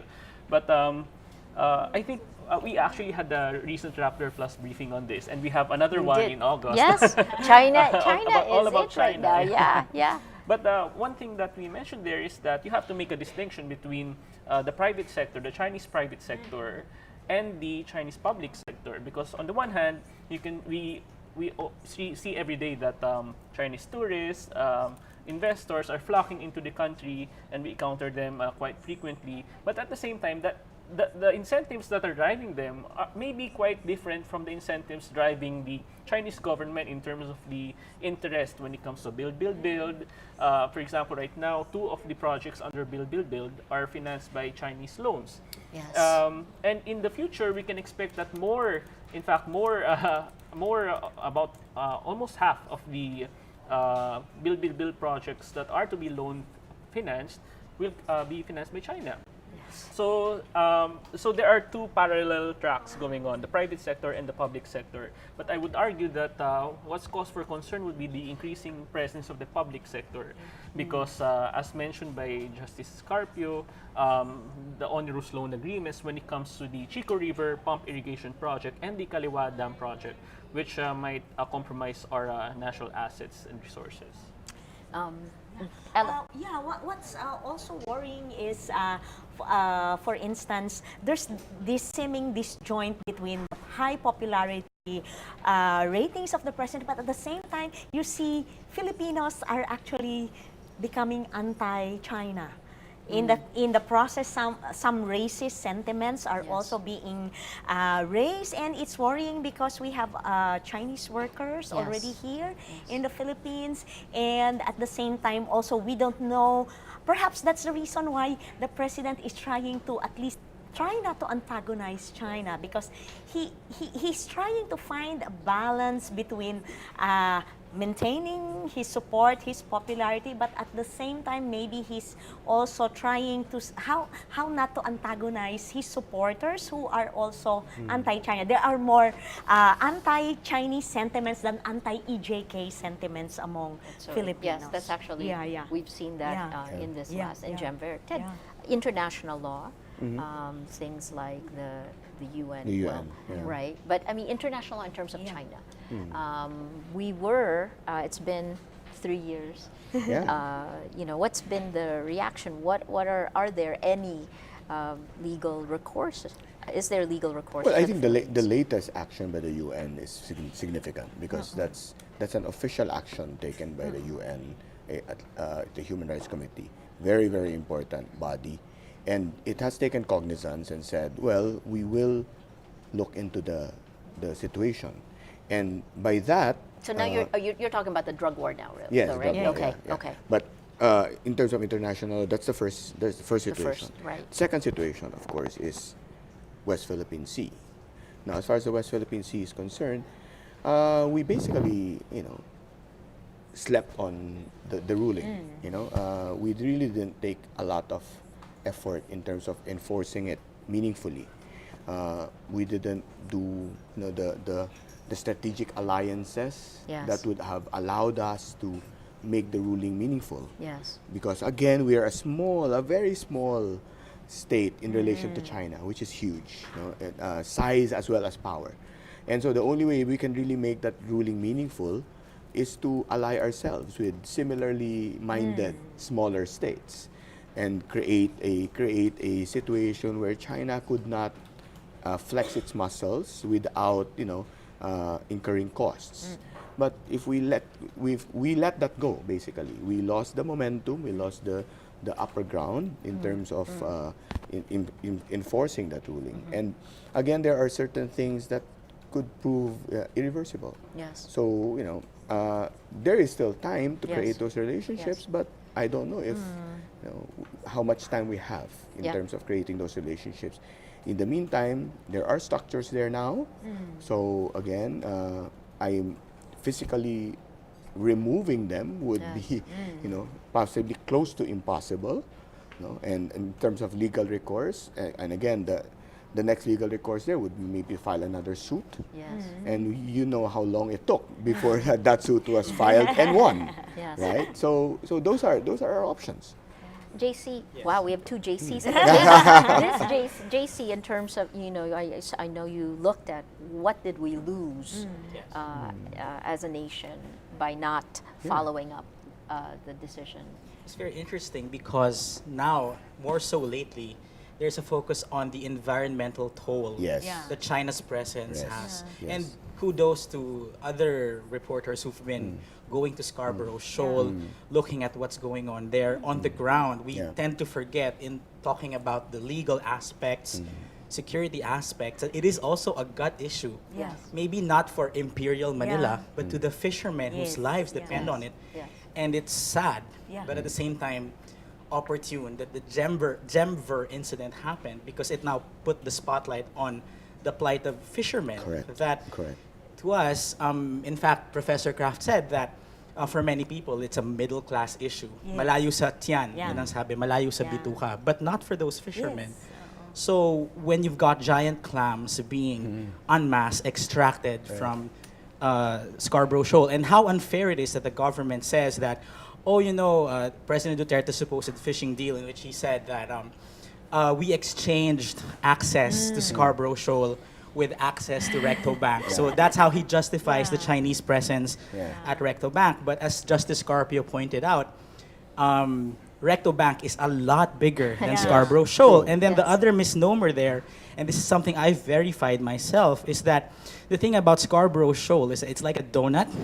There's an inside and an outside. Yes. Yeah. And the only thing that changed when the government said we have received access, we've gotten access back to Scarborough Shoal, is on the outside of the donut, not in the inner lagoon, Right. which is the crucial thing because it provides shelter from inclement weather for the fishermen, allows them to stay out at sea for much longer, which means there's more return on investment for each trip.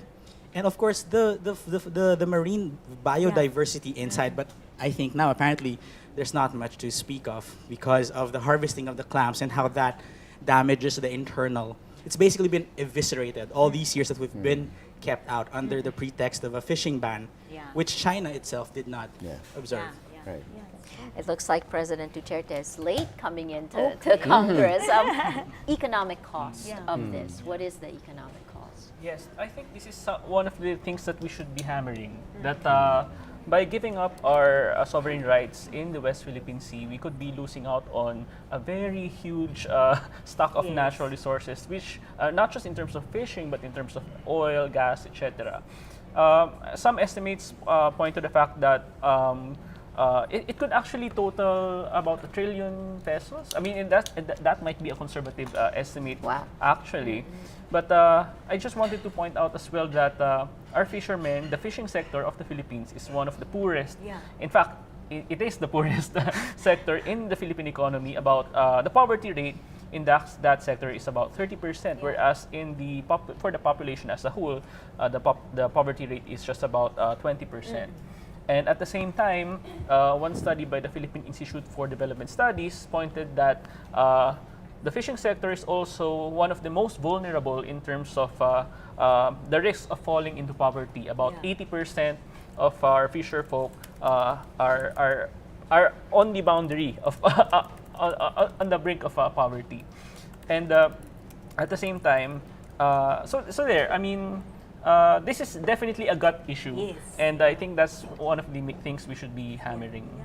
Okay, fantastic. Joining us now on the line just to figure out what's going on in Congress, Aika Ray. She has just taken over as the Senate reporter for Rappler. Aika, what's going on over there? Hello, hi Maria. SONA is about to start. They started the lockdown already, so no one's able to. Hello, hi. Yes, go ahead. You hear me? Yes. Yeah. Okay. But yeah, actually, I just came from the Senate, where Tito Soto, where Senator Vicente Soto III was re-elected as its Senate President. So actually, in the Senate, it's status quo. Hello? Yes, Hello? we can hear Sorry, you, Aika. We can hear you fine. Okay. So actually, in the Senate, it remains status quo for the Senate speakership. Yeah. So Yeah, Marina. was there a battle for that Senate seat? What was the battle between whom and whom? Actually, there was none. There were agreements before the opening of the 18th Congress, but initially, some of the neophyte senators, Senator Francis Tolentino, planned to initiate a coup by wanting to install Senator Cynthia Villar. But then it didn't prosper, so they made concessions earlier on that Senator Vicente Soto III will still be Senate President. So they voted via Viva Voce earlier. Soto received all the yes votes except for Senator Francis Pangilinan and Senator Risa Hontiveros, who abstained. How would you describe the mood at the Senate, at this new Senate? Actually, it was quite friendly in a way. So it felt like there were no tensions. Maybe, yes. It's interesting because we just published a story saying that incoming Senator Bongo will continue acting as... Yes. Can you tell us more about that? How was Bongo and how will he become both a senator and the aide of President Duterte? Well, this is how he explains to us. His priority is to be a senator because that's his current role right now. But he said that being a senator won't stop him from helping the president. So during his free days, in his own personal capacity, he would still help the president. That's what he told reporters earlier. Any other surprises for you? I mean, that's kind of interesting considering that helping the president is a full-time job and being a senator is also a full-time job. Let me ask you, what else? Any surprises? Anything that you plan to look into as the Senate opens? As the Senate opens, Senate President Soto said that the death penalty bill is among those that will be tackled. If not passed, it's a priority to be discussed. That's what she told us earlier. Apart from that, she said that other measures that they weren't deliberated early on will be, during the 17th Congress, will also be prioritized this Congress. So among those are Anti-Terrorism Act, which is a measure that they want to... Hello, Yeah, go sorry. ahead. Yes. Okay. So the Anti-Terrorism Act is one of the measures that they want to push for this Congress to amend the Human Security Act of 2007. Apart from that, they also want to amend the Public Services Act and the Foreign Investment Act. Interesting. Yeah. You know, of course, the fear is that this is going to be a rubber stamp Congress, right? A rubber stamp Senate as well, given the results of the elections. What did the incoming senators say about the independence of the body? Well, Senator Juan Miguel Zubiri earlier said that he doesn't think that the Senate will not be independent because the neophyte senators, which are all Duterte allies, will have to see how the Senate works. So he's quite confident that the independence of the Senate will not be affected with the new senators. Senator Soto also said that he will make sure that the independence of the Senate will be maintained during his watch. Fantastic. Okay, Aika, thanks so much. We'll be coming back to you. Let us know when the president arrives. It's about 4:20 in the afternoon. President Duterte was supposed to arrive at 4 o'clock this afternoon. So your responses, we talked about this, the independence of the Senate. That's critical. We talked a little bit about the federalism and how charter change in the last Congress, it passed through Congress but was stopped by the Senate.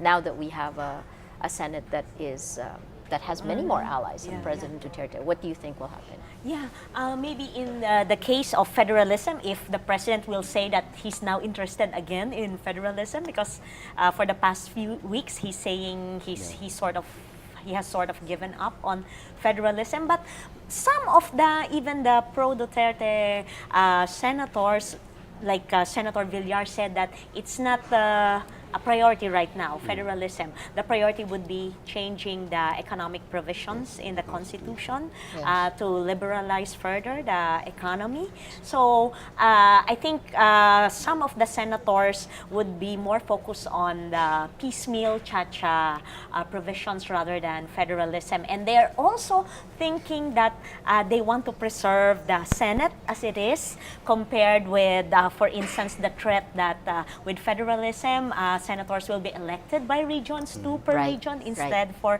So that also affects how they look at the federalism issue. It's also preserving the Senate as it is, nationally elected. So you don't see a charter change? Charter change, a new constitution, maybe amendments, piecemeal amendments would be. Is that possible? Yes, it's possible. Yeah, like changing the provisions in the Constitution regarding foreign ownership of, for instance, education, or even further liberalizing the economy, the retail trade. Fantastic. And wholesale charter change. I mean, what is the possibility of something like that could drastically change our democracy as well, we know it? they have two modes of doing that. First, of course, is by calling a constituent assembly, which they can easily do now because there is a supermajority now in both houses. And the other one is, of course, calling a constitutional convention. And I think it depends on how strongly the president pushes on this issue. Still the president's Because if the guidance. president makes it known that he wants it done, and he wants it done in a particular way, then then it will happen. I think the difficulty with the last push, there were two models. One was the extremely complicated model presented by the Puno draft. Right. The other one was the more nuanced but simpler Arroyo draft. Arroyo, yes. But there was, I think, no clear instruction on how to proceed. There was no command. Which do we follow? Right? Do we take the Puno draft? Do we take the Arroyo draft? Or do we mix and match? There was no one, I think, pushing that strongly. So I think the difference is, if there is someone pushing, let's say the president will say, and it might be said at the SONA. If he does say that and say, no, I want it changed by the end of the year, I want it changed by whatever time, and I want it done in this way, then it will happen. Because again, they have a supermajority in both houses, and that cannot be, I think that cannot be underscored enough. He can do a lot of things with a supermajority in both Congress, in both houses of Congress. So I think that's the basis of the confidence of Senator Soto when he says, the death penalty bills, they'll be passed. They'll be passed.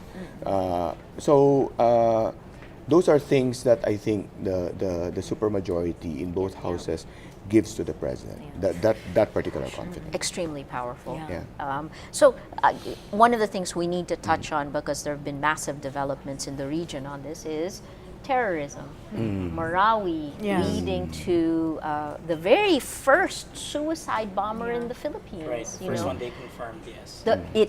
It is the first one. I've been following it since 1997, which was the very first suicide bomber who was an Egyptian at Camp Awang in Cotabato. Now, we have a Pinoy. Tell us what's happening with that. Of course, the big thing that emerged among reporters after the AFP and the PNP jointly confirmed that at least one of the bombers in the latest incident, June 28 in Indanan, Sulu, was in fact Filipino based on the DNA test comparing with someone who claimed to be the mother. Turned out she really was the mother. The question is, all this despite martial law being there.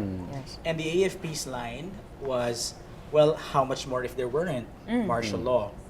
Of course, This is like China and war. Sorry, how much more? Sorry, continue, please. Yes, so it is very, it causes concern.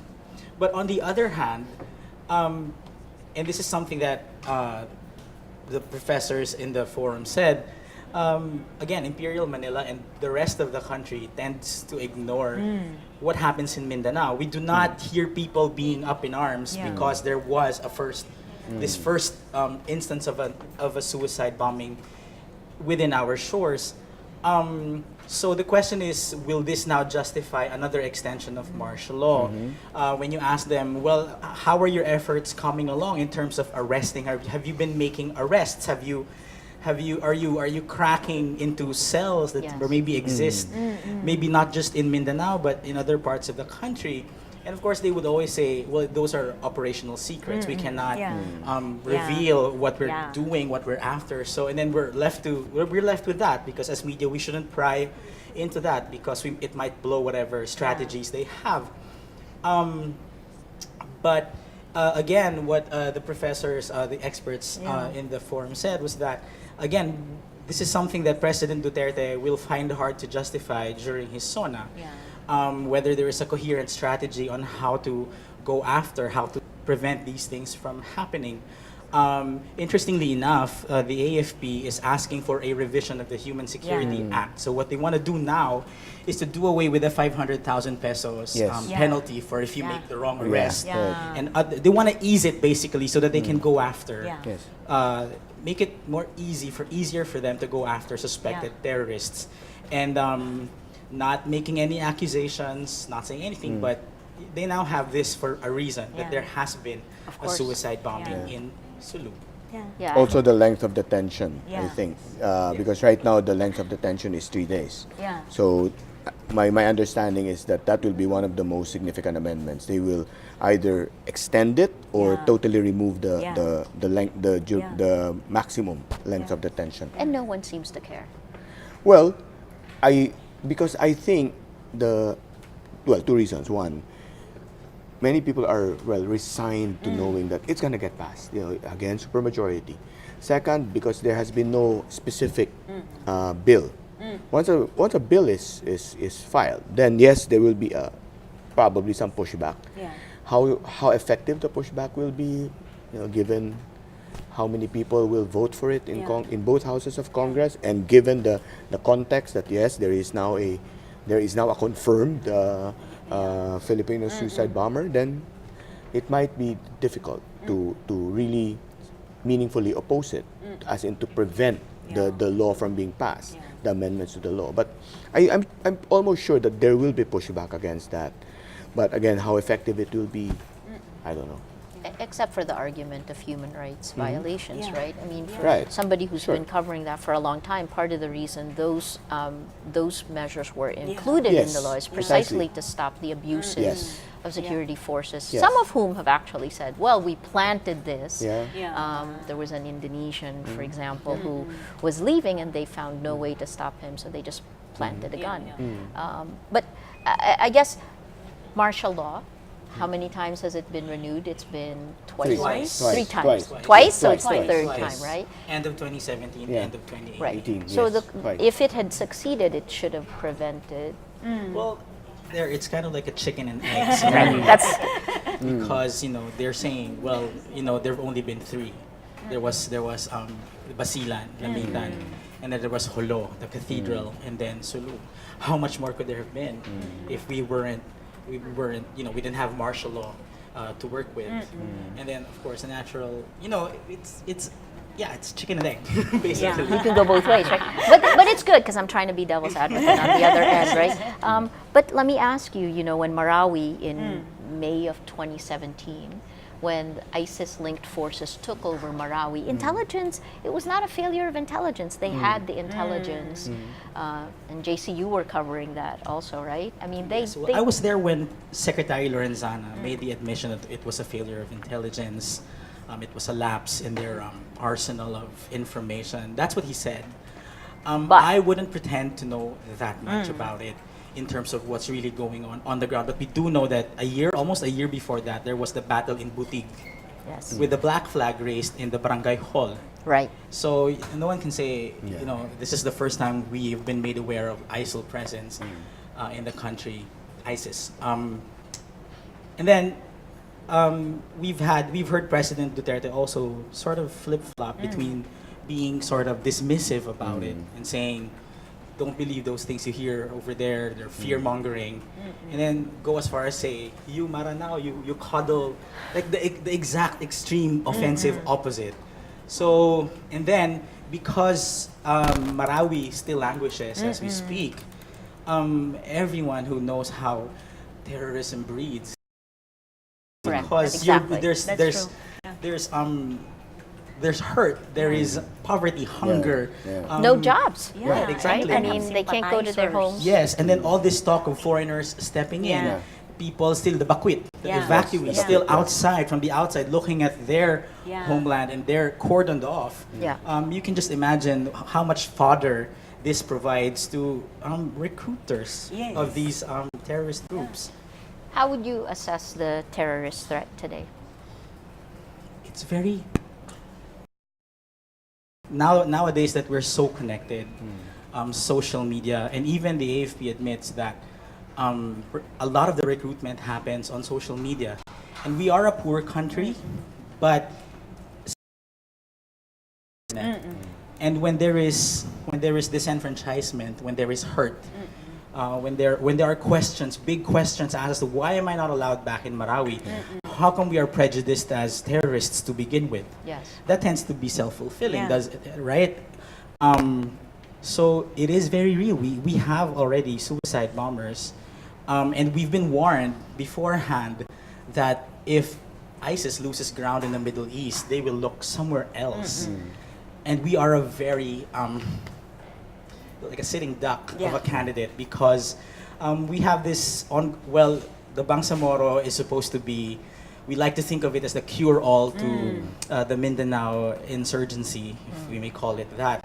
But even Professor Julkip Liwadi, who's an expert on the Mindanao peace process, is saying that it's a very watered-down Bangsamoro. Yes. And while enthusiasm for it is high now, of course, things will reveal themselves as we go. 1 year, 2 years into it, people are going to wonder and ask themselves whether there was genuine difference between their lives under ARMM and now under the Bangsamoro. We're expecting a first tranche of decommissioning in September. Correct. Some 12,000 MILF troops are to lay down their arms and resume lives as civilians. So now we're going to see how their lives are going to be. And whether MILF can be that deterrent against terrorism, because part of the reason why, I guess whether it's spoken or not, we're allowing the MILF to govern the Bangsamoro, because then please do fix the problem down there. Please do go after those other groups. You were the biggest armed group there. Now you're going to transition into statesmen. You are going to govern that area. And the presumption is that, well, you're going to be a big help resolving this. But then we're going to have to wonder how much of a moral suasion MILF itself is going to have over the people there. Already there are splinter groups. Correct. There already is dissent against the MILF itself. The MNLF remains to be an unresolved aspect of this whole picture. So we need to hold our breaths. For you, what is your most important, what are you going to keep your eyes on as a security challenge? Well, as a reporter, you need to look at something that's verifiable. I will look at Marawi. Yes. I will look at how, if we're ever going to get to restoring it, reconstructing, rebuilding it, letting the 50,000 more people who are still displaced come home finally. If we can't solve Marawi, which is supposedly a concluded conflict, we've supposedly flushed out the ISIS Maute presence there, then we should be able to reasonably soon enough rebuild the city. And if that doesn't happen, how else can we expect efforts in other aspects which we don't see? They're operational secrets, and the whole island region is placed under martial law. It's hard for reporters to cover deeply, especially the dangers of going into, places that are under the control of certain armed groups, certain bandit groups, the threat of the Abu Sayyaf and everything. Those present challenges to reporters covering it. But something that we can watch even from where we are is Marawi. Yep, that's true. Fantastic. Great. JC, thanks so much. Let me switch it to the other JC. JC, Marawi is huge, actually. I mean, why has it taken so long to actually bring residents back? And sorry, before you answer that, President Duterte is just leaving Malacanang. He's just leaving Malacanang. It is now 4:39. He was expected at the House of Representatives at 4 p.m. So we're staying tuned. Stay with us. JC, in the meantime, is going to tell us what's happened with Marawi. Why is it taking so long? And why aren't people back? One of the major factors would be the fact that Chinese firms were actually vying to rehabilitate or actually build a new Marawi city. If you remember, the Maranaos actually were complaining that amid all the plans for the new Marawi city, they were not. Sorry, JC, while we're running pictures, they're live pictures now of the burning of the effigy outside the House of Representatives. We're still waiting for President Duterte to come. He's just left Malacanang. JC, back to Marawi. Yes, and some of these Chinese firms were actually already blacklisted by multinational agencies like the World Bank. Why is that not? Why did we not actually have more of an outcry on things like this? I don't know as well. I don't know as well, but it's unfortunate because ARM or BARM, as we know it right now, is the poorest region of the country. Almost 2/3 of the people there can be considered poor. More than about triple the national rate. And we were talking about the martial law extensions. I just wanted to point out that there were also economic justifications made for the latest extension, which were full of fallacies. Please explain. For example, if you remember, some of those who defended the martial extension in Congress touted that martial law actually ushered in substantial economic gains in Mindanao, that it increased tourist and economic activity in Mindanao, and that the growth of the region, the economy grew from 4.3 to 7.3. Whereas, in fact, you can pin down that growth to the martial law implementation. And if anything, if you look at history, martial law actually turns away investors, right? I mean, and sorry. Exactly. Continue. Don't get me started when it comes to martial law before. Anyway, so there are so many economic fallacies that went into Congress's decision to extend martial law for a third time. And that's unfortunate because, there was no pushback at all from the other members of Congress. And that, again, is troubling because the amount of the agreement between the different lawmakers, the room for dissent and disagreement, that has shrunk considerably. Incredible. So, I actually going from what the other JC had just pointed out, most of the counterterrorism folks in Southeast Asia are looking at the Philippines as a potential problem point, something that the region is concerned with. Joining us now is Lian Buan, who has been following courts. Tell us what has had your attention in the last year. Well, I want to put a spotlight on the Department of Justice because they have found some probable cause in some cases that has raised the eyebrows of many lawyers. Like, for example, your cyber libel case. With my lawyer, Ted. Yes. They've reinterpreted cyber libel as having a prescription period from 1 year to 12 years. So that's a big difference. They've breathed new life into the definition of a warrantless arrest. Right. When before we thought warrantless arrests only meant for continuing crimes like rebellion and stuff like that, now the Justice Secretary himself has threatened warrantless arrests of the CAPA officials for violations of the Securities and Regulations Code. And so those are the kinds, and they have made warrantless arrest for inciting to sedition against the Bicoy video uploader. So the Department of Justice, I think, has to be really watched. Because especially now that they have a new complaint before them. Yes. And it was very surprising to us because just ours, I think not 1 hour was filed, the Justice Secretary announced that he will form a new panel, a special investigating panel to investigate the complaint just after the complaint was filed. So that's very unusual. You're so diplomatic, unusual. Ted, where is the point where these types of actions hit the credibility of the institution?